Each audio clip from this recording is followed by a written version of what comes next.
може. А? 30. Да.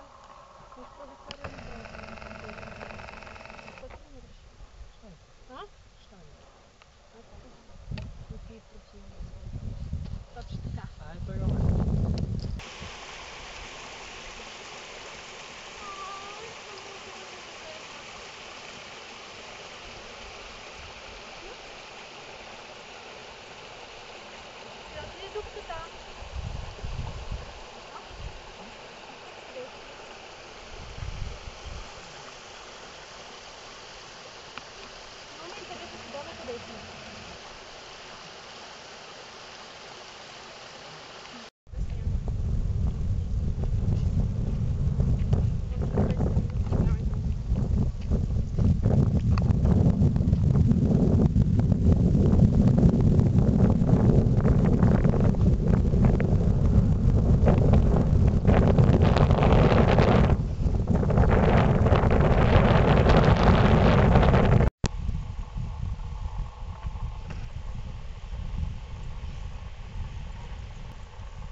Ако мога да се види гледката, каквато е тук, нещо невероятно страхотно.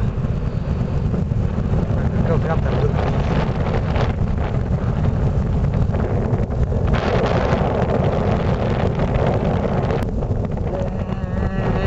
Там горе някъде трябва да се качим още по 3 часа имаме още горе.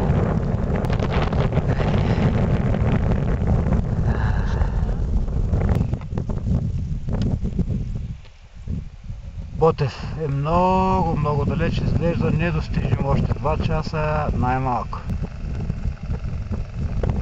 Пътеката обикаля някъде тук ужасно много. И направо не знам как ще го стигнем.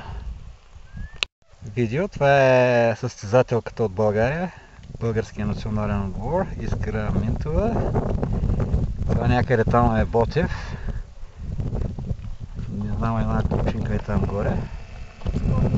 Дет се подава. Или това страшилище тук срещу нас. Някъде отгоре. Силовето е без багаж. Искра. Тони с водици, с раницата. Да, той не чува нещо пак със слушалките и силове. И вятър. Свири яко. И духа яко и е студен. Това е август месец, средата. Невероятни гледки. Ето това е. Внимавай! Гледай си в краката само. Гледките друг път. Това е Тарзановата пътека. Гадна и тясна пътечка. Обаче трябва да се гледа в краката и като спре човек и като погледне към тия красоти ахва. Защото не може да се гледат, докато се хори по пътеката. Трябва да гледа къде стъпва. Това е Тарзановата пътека. Надолу, нагоре, камениста, писаклива.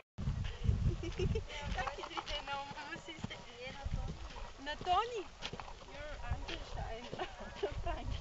Frankenstein. The heck?